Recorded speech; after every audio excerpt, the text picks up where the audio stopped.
I'm going to export some data to a geospatial information system.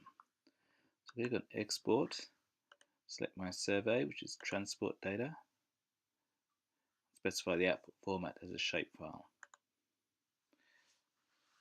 It's downloaded. I'm going to unzip.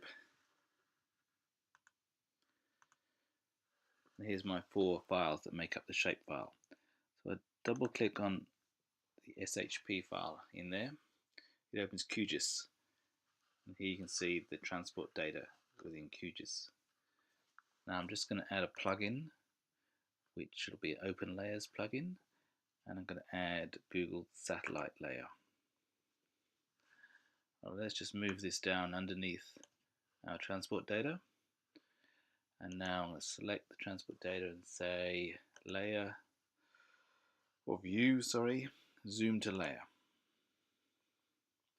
And now here we have the transport data superimposed on Google Satellite. It's a little bit hard to see, so I'm just going to double click on our transport layer, change the color to red, and change the size to say 20. Okay, and here you have it. Here's our data, and we can start doing our geospatial analysis. I click on one of these points, you can see the original transport data from Smap.